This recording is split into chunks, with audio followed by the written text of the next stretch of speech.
So make a setup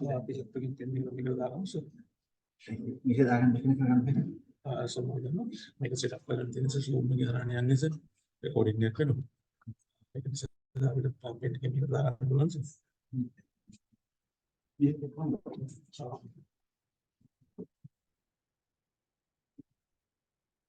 Okay.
Then are they coming on?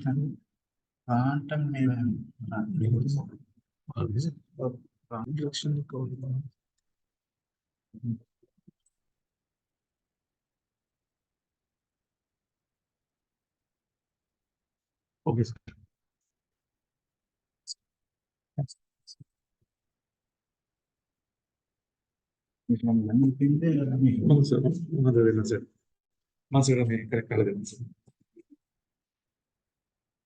Good afternoon, everybody.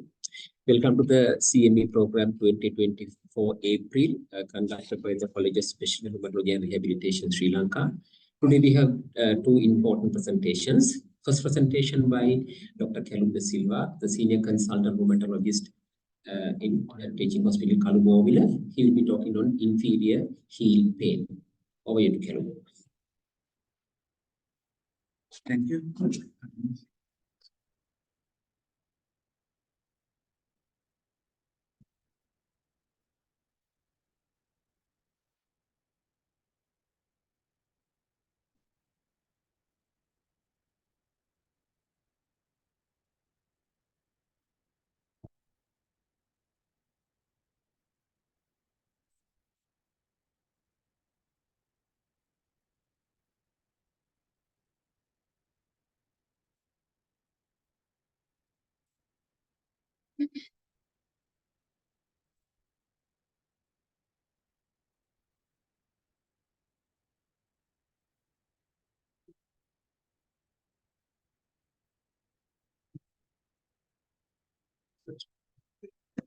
Only this one.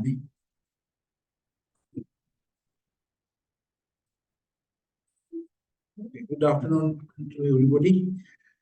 Actually, about 1 month back, our good colleague, Dr. Usha Saranuthu called me and asked if I can do a case discussion for start taking purposes, and I readily agreed and thought of doing heel pain, very frequent, troublesome and challenging problem we encounter in our rheumatology practice in Sri Lanka.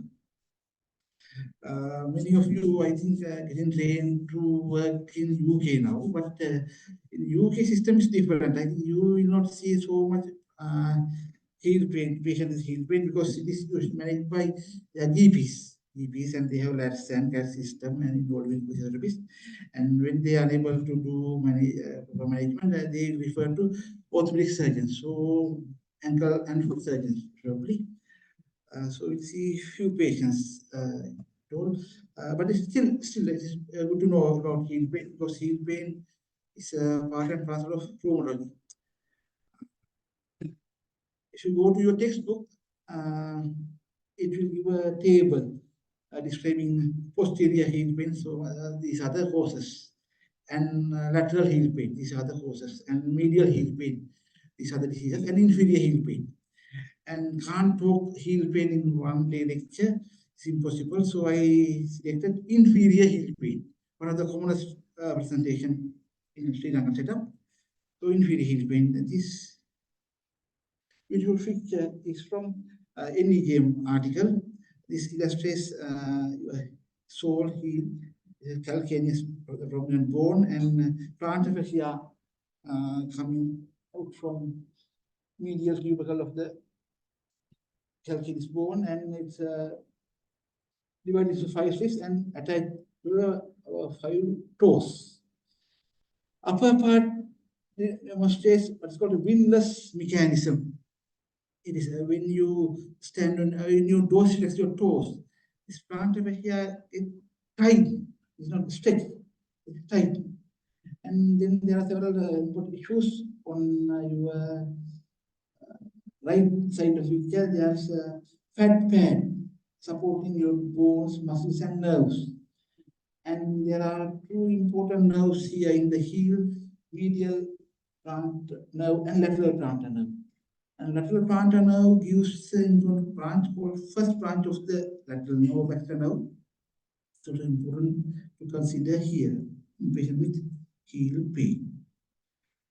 So although Dr. Garamuddu asked me to discuss the case, it's impossible to discuss heel pain in one case. So I will discuss 6 cases actually. So the lecture will be somewhat longer and boring, but can't help you. The heel pain like that. So it's a case 1. The lady medical doctor, 49-year-old person. He comes with left heel pain for 2 months.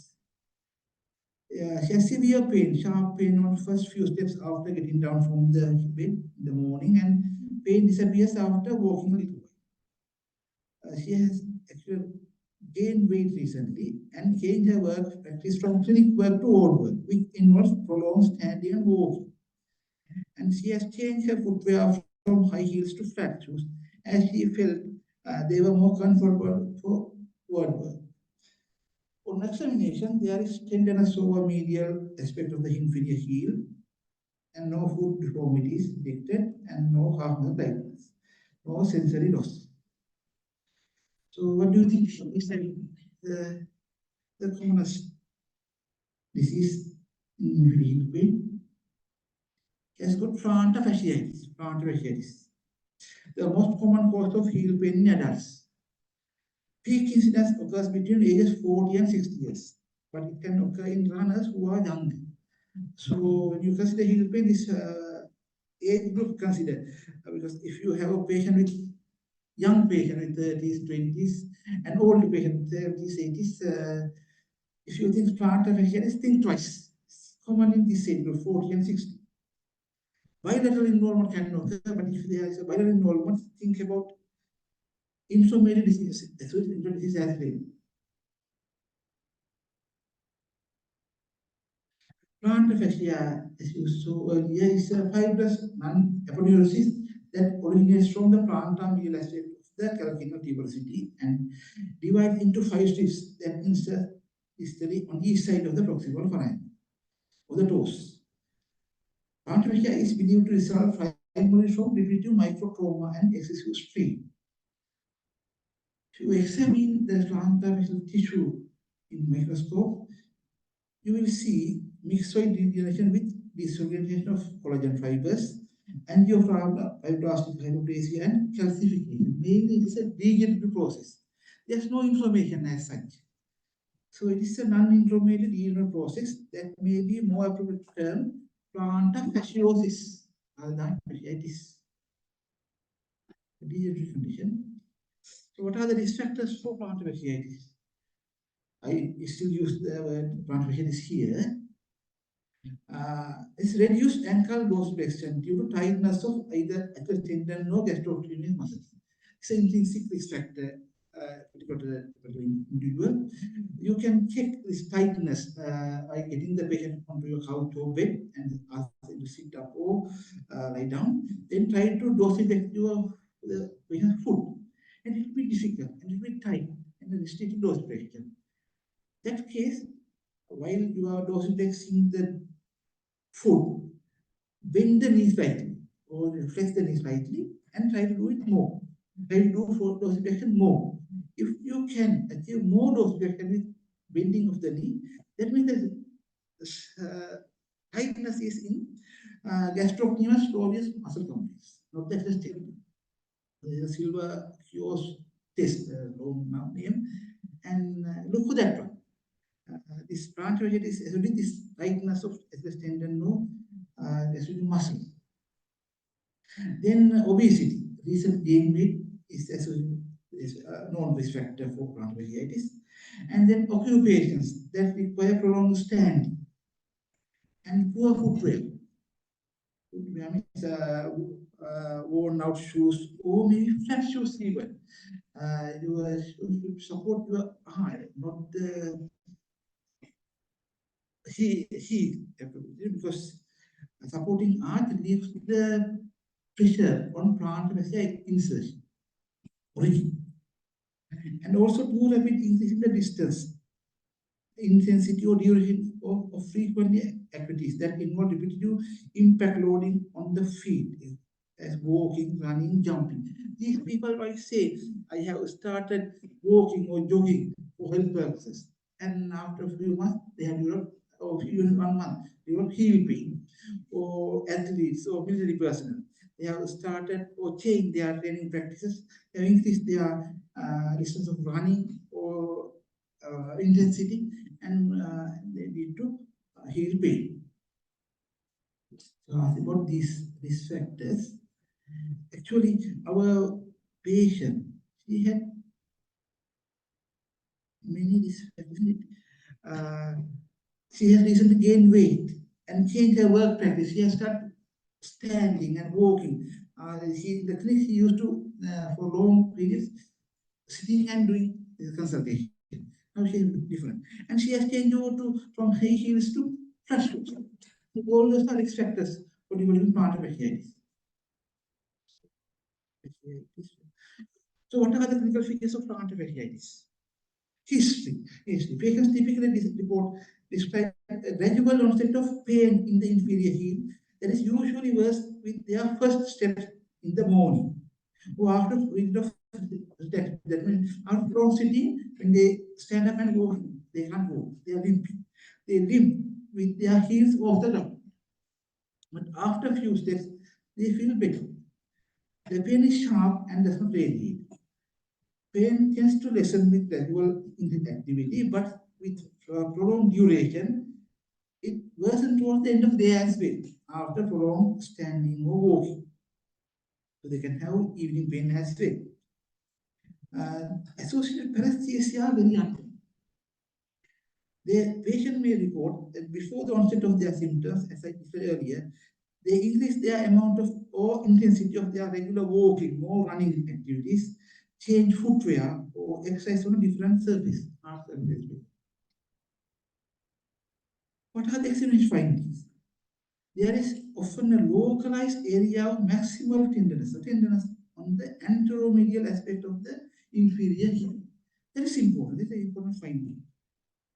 This picture taken from a journal article that shows the typical sign. This white line shows the fascia, plantar fascia, and this index finger points to the exact tendon point.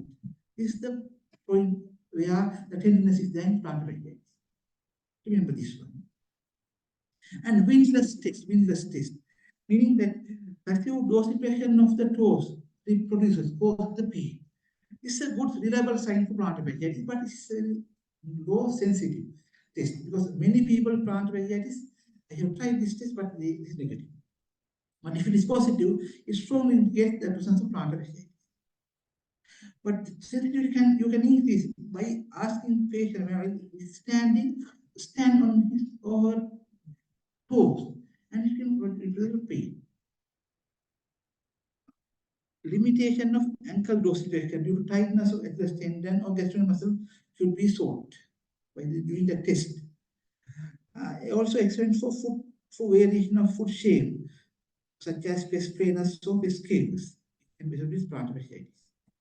Important to note that tenderness in the posterior heel over the anterior and longitudinal width of the arch, or posterior tibial margin, tibial surface, is not plantar fasciitis, something else. So remember the typical site. Imaging, this is actually clinical diagnosis, not really clinical diagnosis. We don't need any investigation. Imaging will not help. Typically, radiological imaging is not necessary to confirm the diagnosis of clinical diagnosis. But sometimes, in some cases, it may be useful in selected cases to rule out other causes of treatment, especially bone lesions. The radiographic finding, X-ray finding of the heel spur or plantar calcaneal calcification should be considered non-essential. Very important, because they are often present in asymptomatic patients.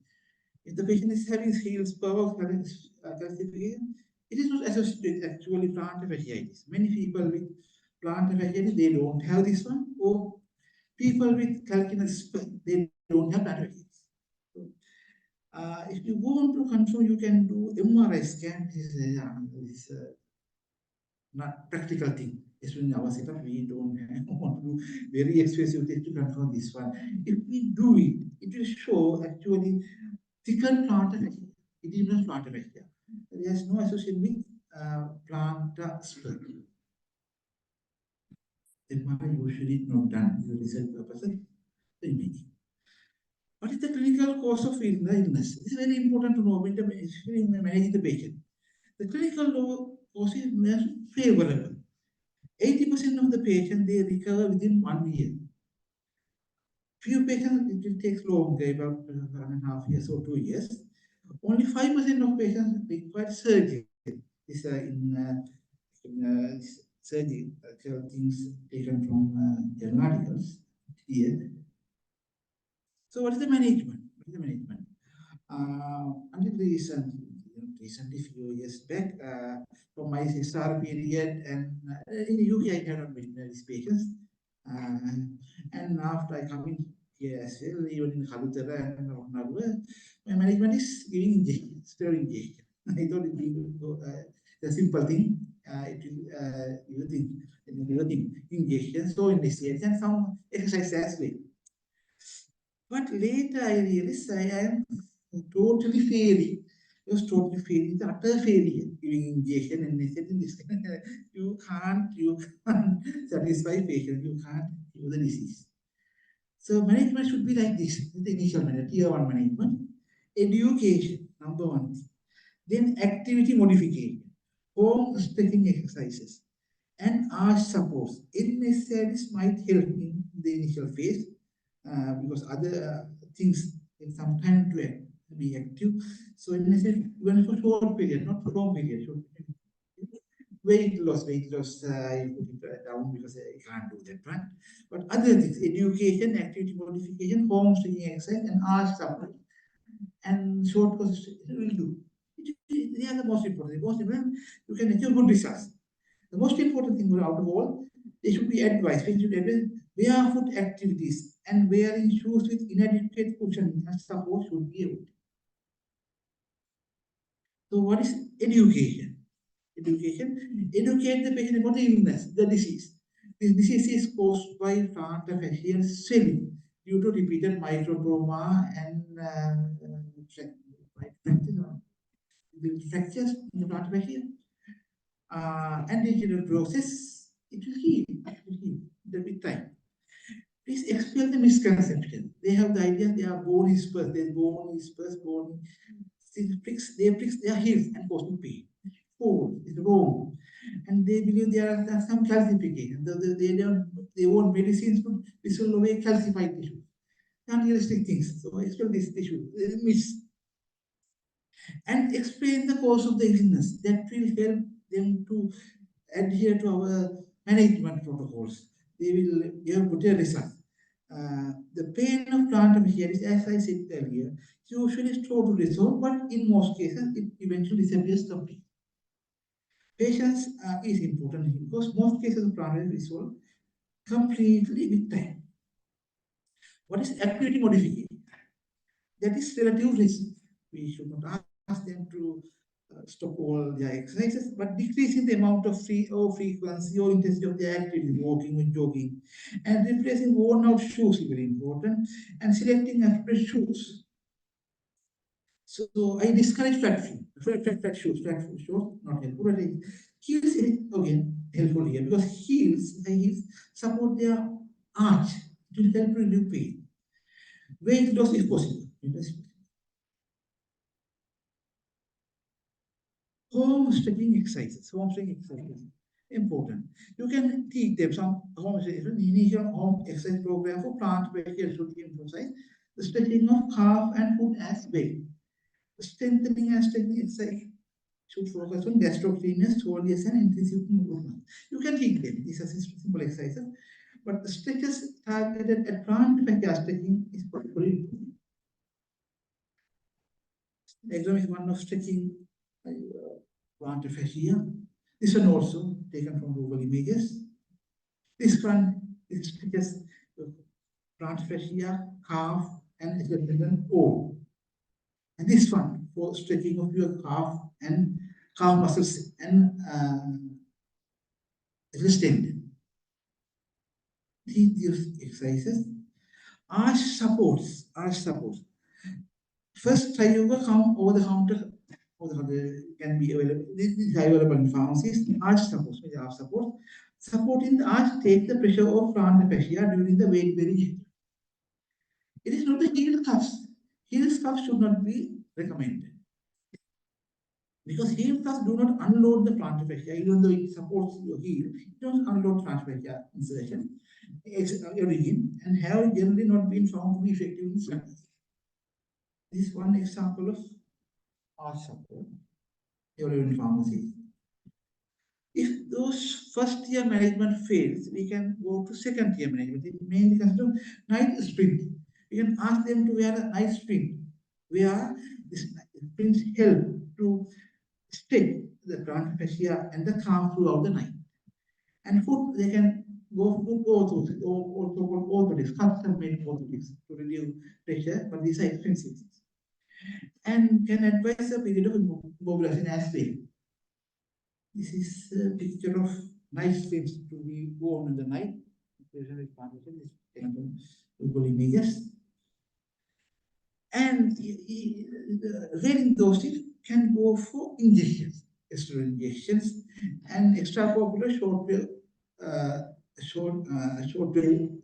therapy, but it's not available in our setup. SWT. Steroid injections very popular but very ineffective. Only it gives only short-term effect only. At 4 weeks there will be some pain relief, but at 3 months there will be no effect. They can have pain again. And steroid injections are also associated with side effects. They can cause infection, tendon rupture, fat pad atrophy, and skin atrophy. So what I do is the last sort of management is surgery.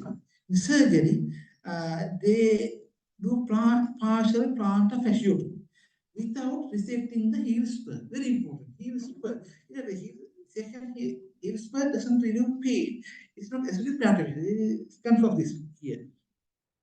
In the series done in American Journal to this statistics, 76% of patients are relieved when do they open pressure. Then now they do endoscopic plantar fasciotomy as well because these results are quick.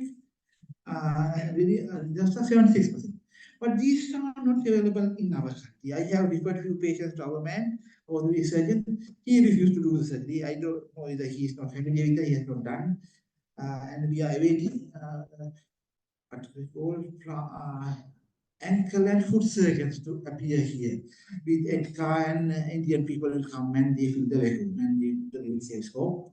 Otherwise, this is not available to our patients. I will skip this slide. And that's for plantar fascia. It's common as cause of injury. Then the second case is this one. The VR one. Actually, this one I met when I was in Ratnapur. A 60-year-old man limped into my practice room with severe left heel pain for 2 weeks. It has come on suddenly, severe pain. It persisted throughout the day.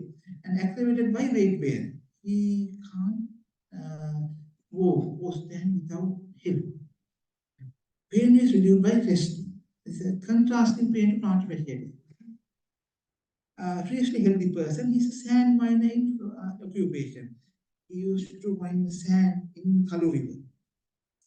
2 weeks back, he jumped into the river as usual and hit hard on a rock. On examination, there is no superficial bruises, windless test was negative. There's heel tenderness, diffuse heel tenderness, severe tenderness. I did calcaneus squeeze. What is he saying? He's saying what's called calcaneal stress fracture.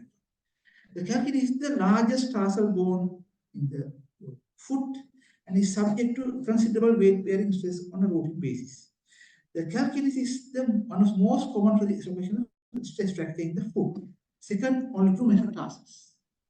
Calcaneal stress fractures occur most frequently in athletes, frequent trainees, and elderly patients with osteopenia. These injuries are caused by repetitive overload and the inability to bone formation to make resorption. Focus history will elicit changes in exercise or activity, typically involving recent adoption of more rigorous exercise regime. It's been military training, so athletes. History will elucidate intense diffuse heel pain, not like plantar fasciitis, along the medial and lateral aspect of posterior tuberosity. Pain exacerbated by activity, in contrast to plantar fasciitis and weight bearing, it may progress to become persistent even at rest. On examination, there is tenderness along the lateral wall of the calcaneal tuberosity, in contrast to plantar fasciitis. Positive calcaneal squeeze, you have to squeeze the lateral and medial border of the calcaneus hard. Patient will jump up in pain. Positive calcaneal squeeze test. They call it pathognomonic into this condition, calcaneus stress fracture. Here, if you are fortunate enough, if the patient comes after 2 weeks, you will see a fracture in the lateral extreme, lateral ankle extreme. MRI and bone scan will most be helpful if they come early, but these are not available to us. These are theoretical because maybe used available in America and UK, but not here. We can't diagnose with MRI or MRI bone here. See, this picture is taken from an article in Journal of American Academy of Obstetrics Journal. Nice fracture. You see. Treatment is activity. They have to rest until the fracture is healed, and protracted weight bearing in fracture boot or short leg cast will be helpful. So I immediately refer this patient to my colleague, Dr. Nihal Fernandez, I think he did the calcaneus stress fracture. So, but remember this one, you don't miss this rare but important causing the bone disease that can cause heel pain, bone bruise, generalized pain over the inferior heel after excessive weight bearing exercise or trauma. Then infection, they can have fever and nocturnal pain with heel pain, infection. Once I had a patient, nice patient, Kalutera, a lot of patients there, the beggar. Heel pain, I asked them to give injection. That's the why practice there in heel pain, give injection. But M was very careful. He examined carefully and he found he's having an abscess in the heel. My God, he did not give this one and we admitted him. So be careful, right? Heel pain. And cancer can this one deep bone, they can have deep bone pain and nocturnal pain. They can have recent journal of Rheumatology, this type of case actually. Then a Kaposi sarcoma coming with heel pain. They have diagnosed with the MRI of a heel.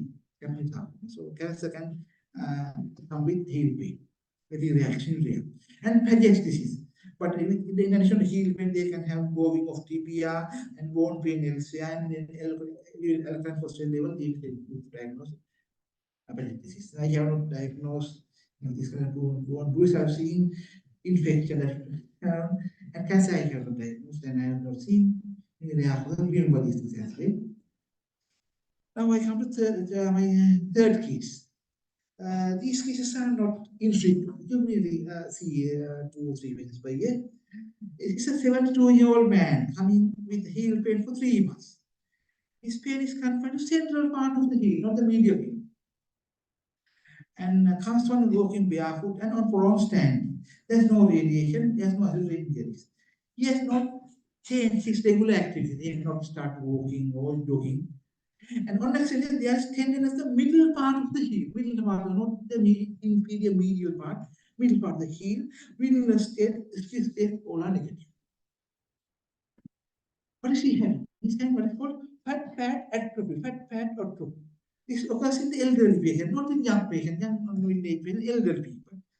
It's commonly attributed to plantar fasciitis. It is not plantar fasciitis. Symptoms of heel pain, heel fat atrophy differs from plantar fasciitis. Deep, non-radiative pain that is typically involves the central part of the weight-bearing portion of the calcaneal tuberosity. Pain exacerbated by walking, not by rest, except walking, or on hard surfaces and relieved by the absence of heel pressure. Examination findings in the centrally located tenderness on the plantar aspect of the heel. Pain is not reproduced with positive passive dorsiflexion, that means heel in the test, or calcaneus streaks that will be negative. The article will say you can see atrophy of the heel pad, but it's very unusual. You see this heel atrophy.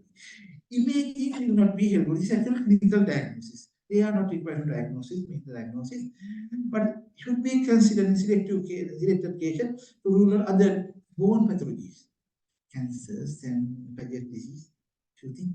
But the picture is different here. Heel pad you can measure with the lateral X-ray, lateral angle X-ray. It is measured with distance between round and the plant aspect of the calcaneal, but it is that thickness will be low here, less here, but the direction will be very not clear because many people with mild distance, short distance, they don't have any symptoms. Treatment is challenging, very difficult to treat. And try NSAIDs and properly padded shoes will help. Don't know whether there are us. And over-the-counter silicone heel cuffs will be helpful here, not in practice. Here it is. And if no response, customized also is expensive. But they should be advised on relative rest and modification of their activities. Steroid injections and surgery has no place here. Actually, if you give injection, it will lead to more atrophy of the fat and prolong their symptoms. Don't give injections here. This is an illustration of heel pads, heel cuffs available in the market. So these are indicated here, not in the front page. So my fourth case, this 50-year-old woman with right heel pain 4 months. She has burning type pain, which is aggravated by walking. Pain radiates to lateral heel. No limping after getting down from the bed. So plantar fasciitis is a bit unlikely here. There's tenderness over medial plantar aspect of the heel on the compression. There's no sensory impairment of the soul. What do you think he's having? He's having what's called Baxter neuropathy, a compression neuropathy of the heel. The first branch of the lateral plantar now called Baxter neuropathy.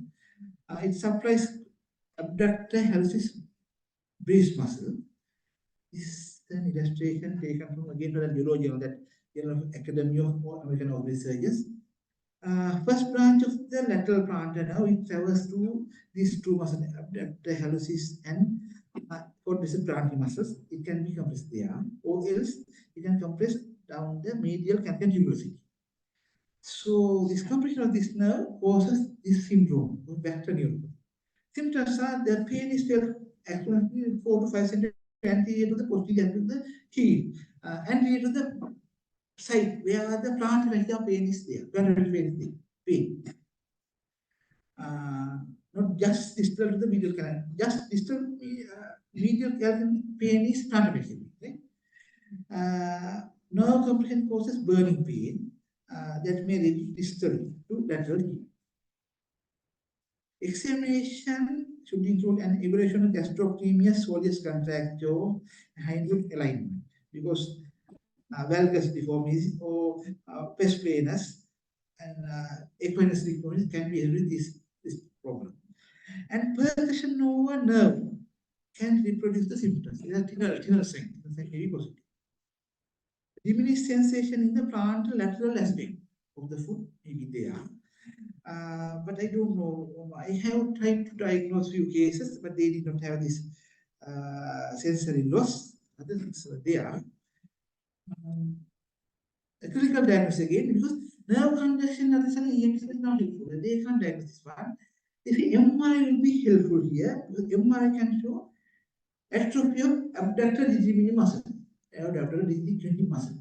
But many people with atrophy of the abductor digimini on MRI, they don't have this sign. They are not useful test anyway. Treatment, rest, ice and non-surgical management. Orthosis will be helpful. But if they have no relief on 3 months, we should refer to ankle and foot surgeon for surgical decompression, like a carpal tunnel decompression. These are effective. They release the superficial and deep fascia of the abductor muscles. I have referred few patients to our man, but feedback is poor. I did not meet the patient. Either they have not gone to him or he has not done. He's not doing his artificial hysterectomy. He's not doing this one. He's fine surgery. So we are eagerly waiting ankle and foot surgeon to come to Sri Lanka. So fifth case. This is where we always meet heel pain. This one is a 39-year-old female with right side heel pain for 3 months. Pain is worse in the morning. She starts her day with limping, with her heel off the ground. And pain is relieved by walking. And she gives a history of swollen and painful finger 1 year back. And on examination, we found psoriatic plaques on her scalp. And there's chronic dactylitis on right finger. And on examination, there is stellar tenderness over medial plantar as well. What is she having? She is having real plantar fasciitis. So this is the enthesitis. This is enthesitis. Our thing. It is exactly similar presented in plantar fasciitis. Morning pain relieved by walking and same tenderness and middle specific. This is caused by inflammation of the bone and fascia. This is enthesitis. This is a part of inflammatory rheumatic disease, especially osteoarthritis. So look for associated features: psoriasis, dactylitis, uveitis, inflammatory back pain, large joint arthritis. Especially, as I mentioned earlier, bilateral plantar fasciitis, think of spondyloarthritis. MRI will help to differentiate from plantar fasciosis to plantar fasciitis. It will show marked increase in signal due to nerves, bone edema. Bone edema we consider as inflammation. And bone scans show rapid blood flow. And the other difference feature is they will have good response to the NSAIDs or corticosteroid injections. Because it's inflammation. So these people will be helped by, very much helped by steroid injections. So it is enthesitis or plantar, real plantar fasciitis. So this is the last case, the most important frequent case 6. So this 58-year-old woman with severe heel pain for 3 years. 3 years, my God. Initially, she had pain in the morning with first recept, but now it has become persistent. She has severe night pain with interferes with sleep. She can't sleep well. Pain involves whole heel and spread to forefoot and leg as well. There's no response to NSAID control, and he was given 2 steroid injections earlier, more risky. On deep is a social activity is very important here. The husband has chronic renal failure and undergoing regular dialysis. So to keep family moving, he had to start working as a cleaner in a firm, difficult job, poor everything. And she had to climb up and down 3 stories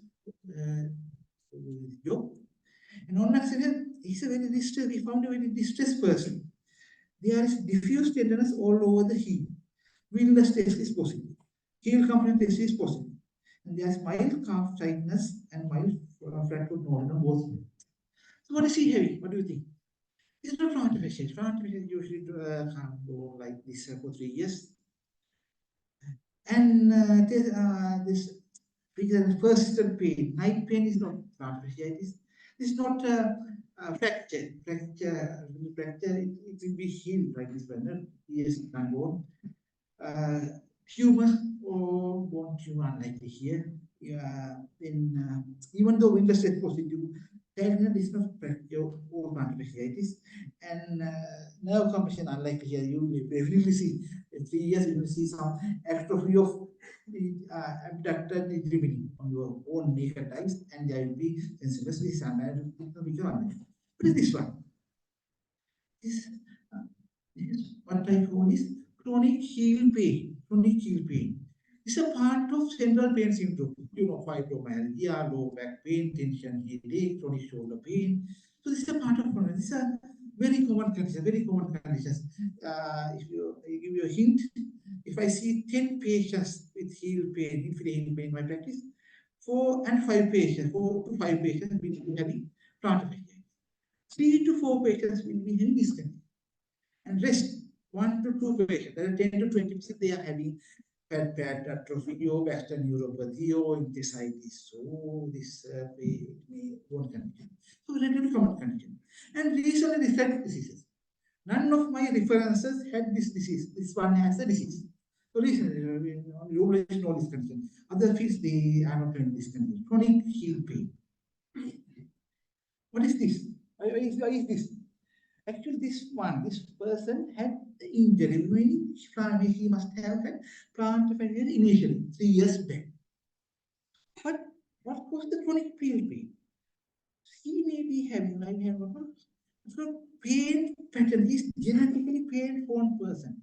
Because he's having hyperactive pain-producing brain area, amygdala, central gyrus, they are hyperactive. And he has inhibition of descending pain in the pathways in his spinal cord. So this causes chronic pain, but it doesn't heal. It goes on because of the genetic factors. And in addition, if they have, you need not to have to exclude all the other causes to diagnose this condition. Think about atypical presentation, even with 2 years. I have recently patient 2 months presentation, 2 months history of atypical heel pain. In that case, please go for most important part. Social and occupational history. This is one of the most important part for medical students and trainees. I insist on they take good social and occupational, most important. Go for looking after whether they are looking after disabled person, like the cumbersome thing, looking after patient with stroke, or they may have job dissatisfaction. Like in my case, we have a very unsatisfying job. Until you work and also ask for painful specific comorbidities. For example, maybe suffering from chronic renal pain, maybe suffering from bad psoriasis or bad skin condition, or maybe having painful conditions like rheumatoid arthritis or osteoarthritis. These are chronic pain. So people are more prone to this chronic pain condition. Or psychiatric illness, especially anxiety. Anxiety and is more common problems. They can have chronic pain. So go for all these things. Past medical history, so it will give a hint. They can give me a hint to diagnose this condition. So I'm finishing now. So these are my references. Nice article on plant fasciitis by Rachel Binder, Journal of Medicine. Plant fasciitis in nice review on Annals of Journal 2012.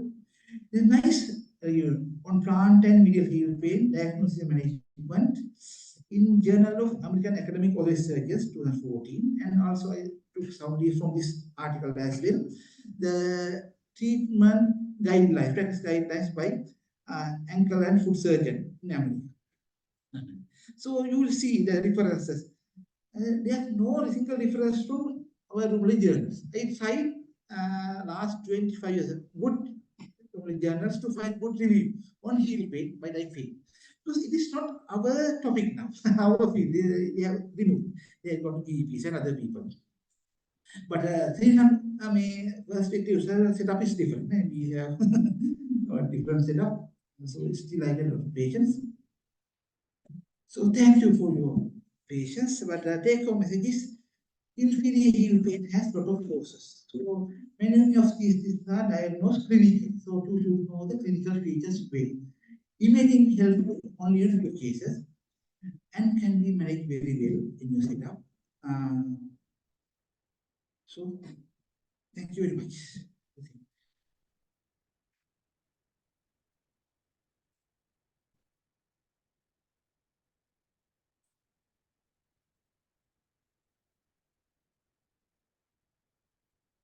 Thank you, Kelum, for the interesting presentation. Now the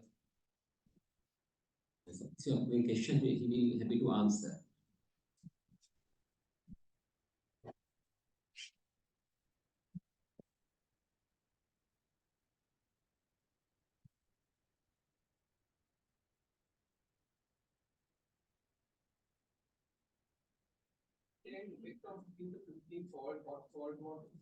No, there's no effect, no effect. No effect.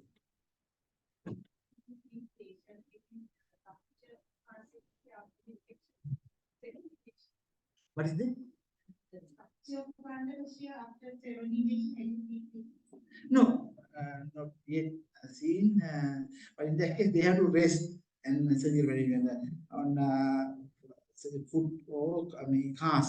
They have to rest, and gradually they improve. No improvement, they have to undergo surgery.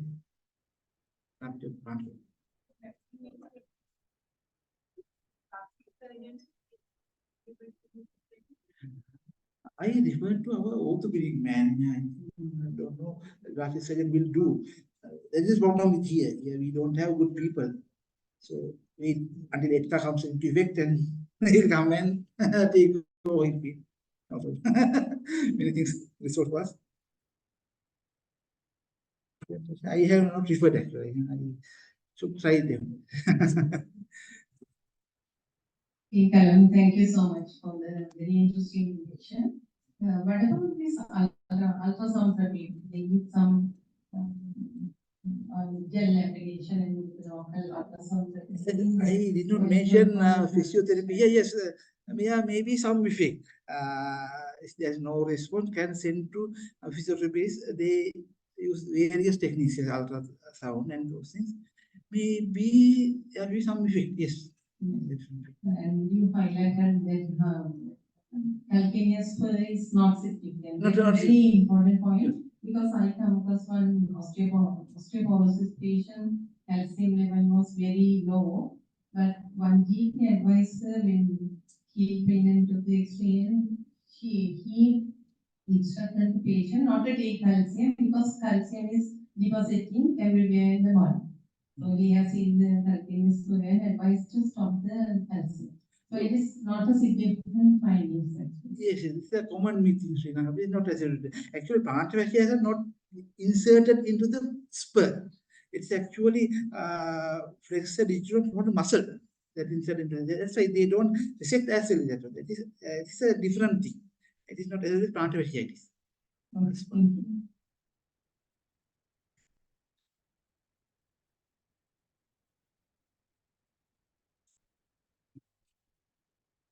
Thank you, Kelum.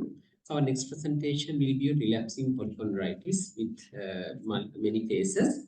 Presented by Dr. Melina Dissanayake, is a senior registrar in Rheumatology Rehabilitation in NHSL. Over to Melina.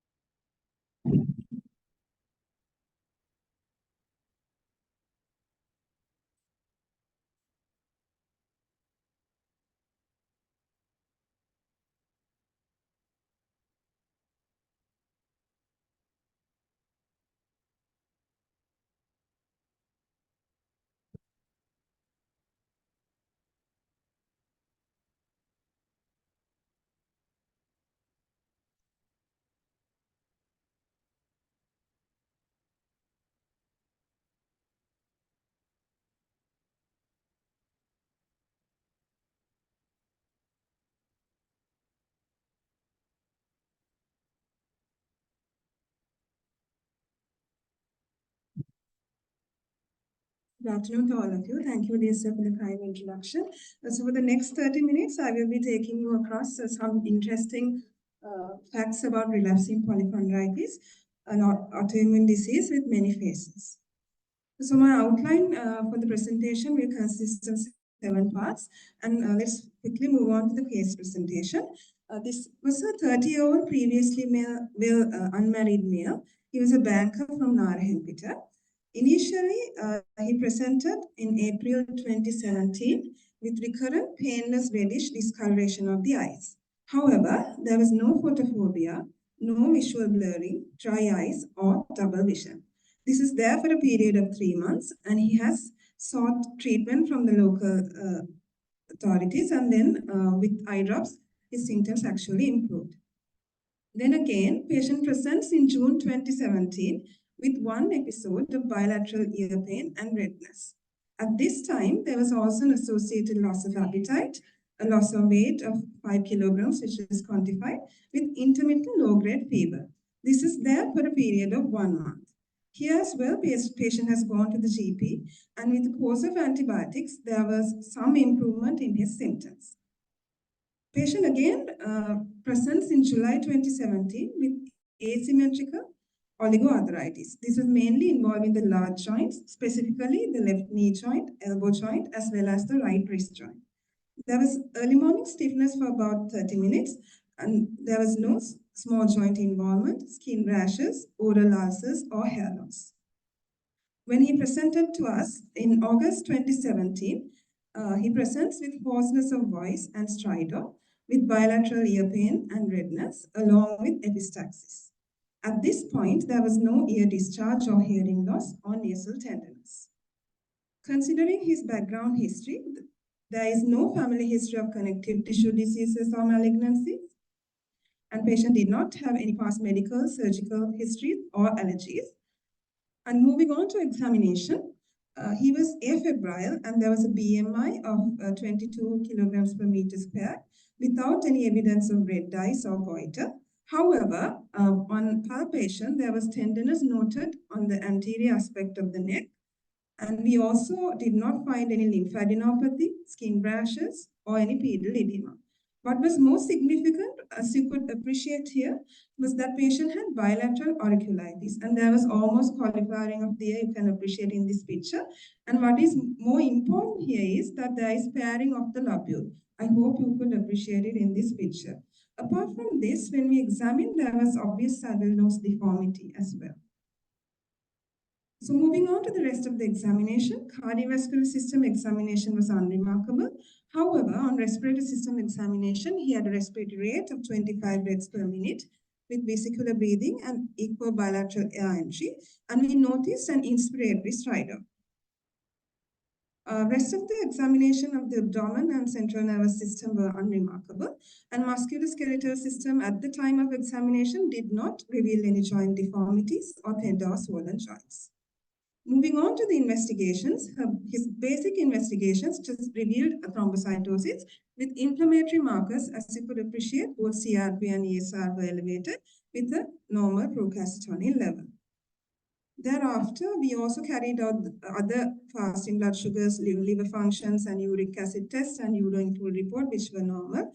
And blood picture did not reveal any abnormal cells. However, there was thrombocytosis suggesting inflammation. And ultrasound neck was also normal. And we also carried out rheumatoid factor, ANA, as well as P ANCA and C ANCA. I will tell why we carried out these investigations in the latter part of my lecture. These were all negative, and including Brucella, IgM, IgG, and melioidosis antibodies. We also carried out TB screening, which did not reveal any abnormalities. In terms of the heart involvement, we went ahead with a 2D echocardiogram, and it showed a trivial aortic regurgitation with normal ejection fraction. And his chest X-ray PA was normal. And the most important investigation that we wanted to carry out in terms of his stridor was the fibro-optic laryngoscopy, which revealed bilateral vocal cord palsy, and there was no growth. With regards to this finding, we later moved on to a CECT chest and neck. And other than this vocal cord palsy, what we could find out was there's laryngotracheal wall thickening. This could be probably secondary to inflammation.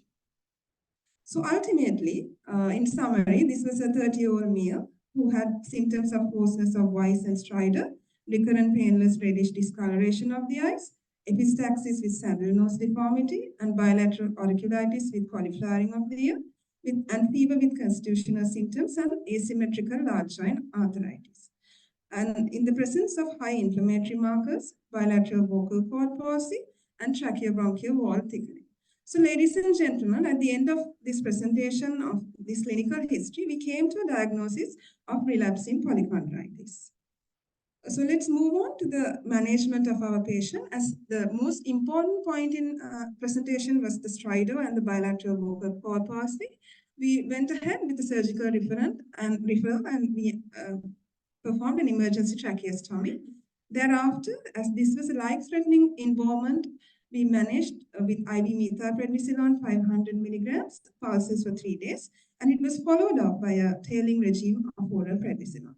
And at the same time, because of the high disease activity and the life-threatening nature of the disease, our team decided to go ahead with IV cyclophosphamide pulses, which is given 2 weekly as 3 pulses and 3 weekly with 3 pulses. Thereafter, after the acute management, we made sure that we put him on a disease-modifying antirheumatic drug, which was we started methotrexate 15 milligrams with folic acid cover. And there was a marked improvement in his symptoms, and 6 months into therapy, we were able to take him off the tracheostomy after a repeat FOL, and patient has made a good clinical recovery while on methotrexate. So let's move on to the second aspect of my presentation, which is into introduction of the disease. So as I mentioned to you before, this is a very rare autoimmune disease, and the underlying cause is actually unknown. And when it comes to the inflammation, what is important to know is it involves the cartilaginous tissue as well as the proteoglycan-rich structures. And apart from this, it's usually in between 40 to 60 years, but however, our patient was of 30 years of age. And there is usually an incidence of 3 per million population, and we do not see a gender domination in literature. So talking about the types of cartilages, so what is important to know is it can involve any cartilages or proteoglycan-rich structures. So cartilages-wise, elastic cartilages involves the ears and nose, hyaline cartilages involving peripheral joints, fibrocartilages involving axial sites as well, and as you know, even the tracheobronchial tree could be involved. When it comes to proteoglycan-rich structures, you could see the involvement of the eye, heart, blood vessels, and inner ear. So the key point here is any of these things could be involved in a patient with relapsing polychondritis. Moving on to the third aspect about pathogenesis. So as I mentioned to you before, we do not know the exact pathogenesis, but several studies have identified the HLA-DR4 as a major risk allele. And it is important to know that there is no familial transmission, and we have found autoantibodies against collagen 2, 9, and 11 in patients with relapsing polychondritis, which shows a cartilage-specific autoimmunity, which can play a crucial role in the pathogenesis of RP. So let's move on to the fourth aspect of the topic, the most important, about clinical manifestations and associations. So let's move on to auricular and nasal chondritis. This is something very commonly seen in RP patients. Auriculitis is usually seen about in 90% of patients. And as I told you before, the ears are tender, swollen, and red, and there will be sparing of the lobule. And with repeated episodes, there can be calcification and cauliflowering. And the less common manifestations are sensory neural hearing loss, which can be reported in very rare cases, along with tinnitus. When it comes to the nasal chondritis, it is less common than auriculitis, and we usually see patients complain of pain in the nose and sometimes mild epistaxis. Apart from this, with repeated episodes, there can be saddle nose deformity with flat nasal tip. However, we do not see nasal obstruction like we see in laryngotracheal involvement and respiratory obstruction. This is actually not seen. Moving on to the arthritis, what is important to know in the type of arthritis seen in relapsing polychondritis is that is a non-erosive arthritis. And it's usually asymmetrical and oligoarticular. However, rarely it can be polyarticular. And in some instances, there can be erosion seen if it is associated with rheumatoid arthritis. So some patients also complain of costochondritis. However, we did not see in our patient or any other patient that presented to our clinic. Moving on to the eye involvement, there's a vast array of involvement of the eye, which can come in the form of episcleritis, scleritis, conjunctivitis, uveitis, and it can be in the form of keratitis and also retinopathy, as well as retinal detachment and pseudotumor as well. So I hope you could appreciate in this particular picture that there's a marginal corneal ulcer This is reported in a patient with relapsing polychondritis, as well as retinal detachment can be seen in certain cases of relapsing polychondritis. Let's move on to the most important aspect of clinical manifestations, the airway involvement. And what is good to know about this is about half of these patients will actually have respiratory symptoms. And it's a life-threatening aspect of involvement. So patient could come with dyspnea, cough, wheezing, choking, hoarseness, stridor, and some of these patients will have tenderness of the anterior tracheal cartilage like in our patient. And apart from that, patient will have either localized or diffuse airway obstruction, and later on there can be dynamic collapse of the airway. This will ultimately result in tracheobronchial stenosis and tracheobronchomalacia. With repeated episodes, patients will finally go on to develop tracheobronchial stenosis, malacia, or both. So this is a simple diagram depicting the pathophysiology behind the airway stenosis. So what is important to know is with repeated acute inflammatory episodes, there will be chronic inflammation, and finally fibrous tissue formation and airway stenosis. So talking about the renal involvement, this is something rarely reported in relapsing polychondritis, and if it is there, it denotes a poor prognosis. And what is most commonly seen is mesangial proliferation. However, segmental necrotizing glomerular nephritis, IgA nephropathy, and tubular interstitial nephritis are also reported. I hope you could appreciate this picture, which denotes the presence of mesangial proliferation. So let's move on to the second most important organ involvement, which is the cardiovascular involvement. This is not very common, seen around 25% of patients. And it is the second most common cause of life-threatening aspects when it comes to relapsing polychondritis. And usually we see aortic regurgitation more commonly than mitral regurgitation, which was seen in our patient. And there can be also an association of large vessel vasculitis, aneurysms, then arrhythmias, myocarditis, pericarditis, as well as silent MI, and also the presence of vasculitis and thrombophlebitis. So as you could see, this has many phases, not just the cartilages. Okay. So then moving on to the associations, this is something that should be kept in mind. So relapsing polychondritis may not be a disease on its own. There can be a wide array of associations. As you could appreciate here, systemic vasculitis is reported in literature. And what I would like to highlight is this magic syndrome, that is relapsing polychondritis presenting with features of Behçet syndrome, where there will be mucosal ulcers as well as genital ulcers. Apart from systemic vasculitis, there are associations with connective tissue diseases such as rheumatoid arthritis, SLE, and all these aspects can be associated with the patient of relapsing polychondritis.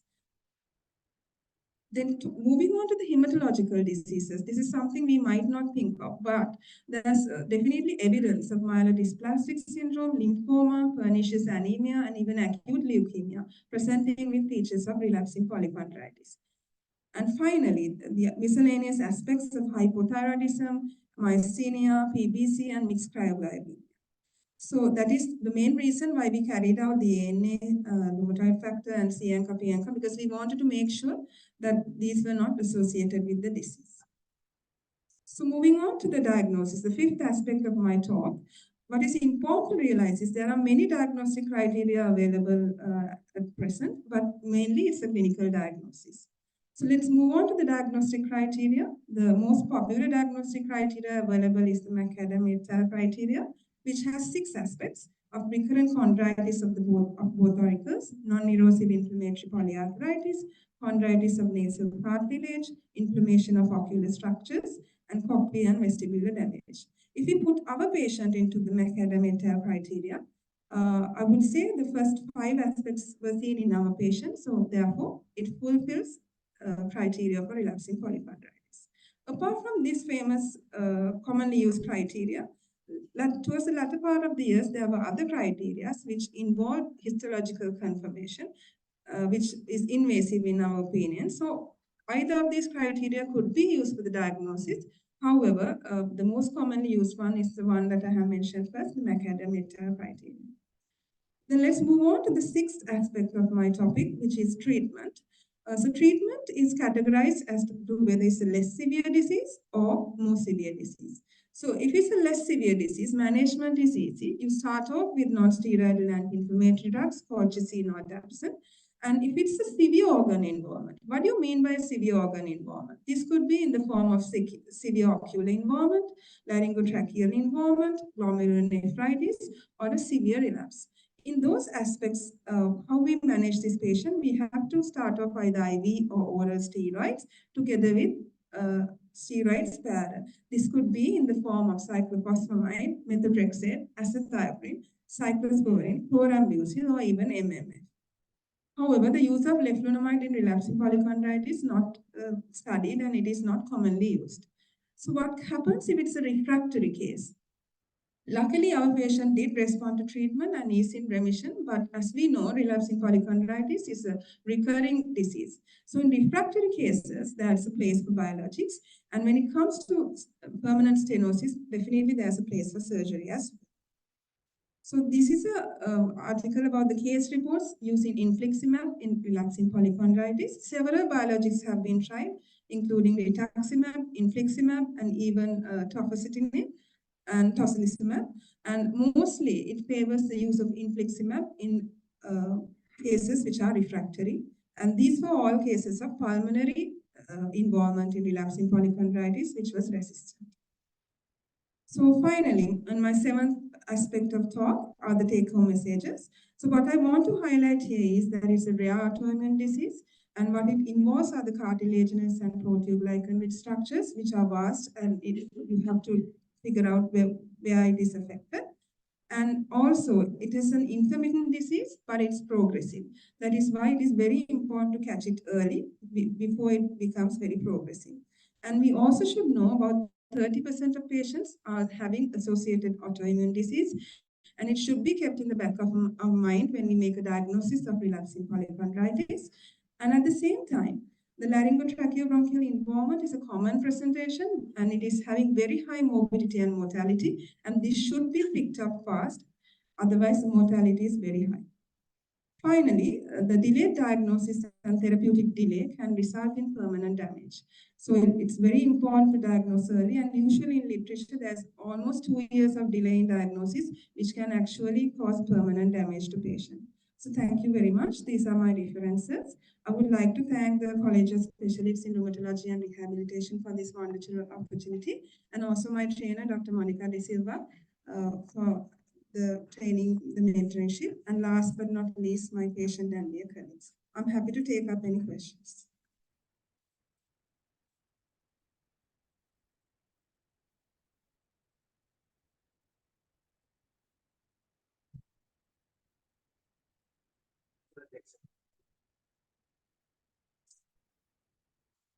Now your patient presented took some time before they were getting the classical features. Are there anything that sometimes see this type of patient coming some onset pain, somewhere in different like that? Are there any ways of us to detect it before getting to the stages where it's in like not even tracheobronchial, but even to get the ear before they get the disease?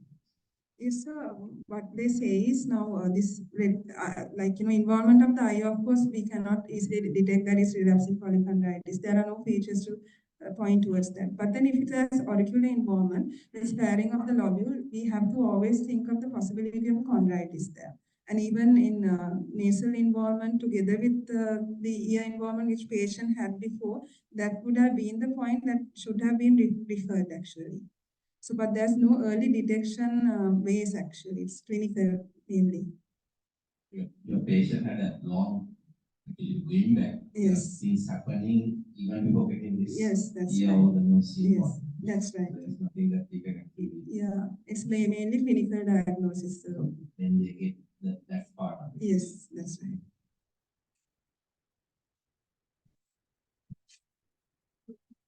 Thank you, Melina, for my presentation. And those occur around 40 to 60, even children can get from that area that you see 2 or 3 patients. Relapsing polychondritis, sometimes one patient is like this in association with AIA and AIA patient was giving short ones of data and Strido. So it does relapsing polychondritis because the child has their involvement has accident, particularly like both caring of their abuse. And whenever they Strido also, you always have to see whether it's short video relapsing polychondritis. That patient, there's another patient, a certain patient was with Strido. It turned out to be having relapsing polychondritis. And recently we saw another patient, patient, and that patient actually she was also treated with cycles of mind, and but after reducing steroids, then again she was having relapse of medication. So we were thinking whether she needs biology, and as you said, it may be if it's level not reductive. Yes. We are thinking whether to start from reductive. Okay, thank you. Would like to add some visiting to the patient. If a patient comes with inflammation of the ears, plus or minus, and arthritis, we have different diagnosis. This is important point here in our setup, in Asian subcontinent. Yes, it's about leprosy. This is very important. But in leprosy, lobule will be also important. So that is very important thing that do not miss leprosy in this case. And some saying patient and then chondritis. They are in the environment, but so then they have other features of it. That's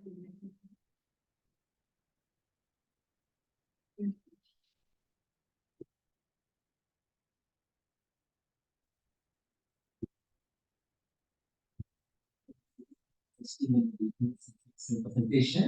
I have seen my first this question while I am doing my program appointment in the Finland USA 2007 with a renal involvement. The patient has some autoimmune involvement, but not typical of this sort of involvement, but the patient had history of bilateral involvement or illness. At that time, just decided to do rheumatology as my post in training because very interesting presentation present the real problem and then relapsing polychondritis. Thank you, sir. So yeah, so we end up today's session. So next the program and the same place. Thank you very much for your attendance.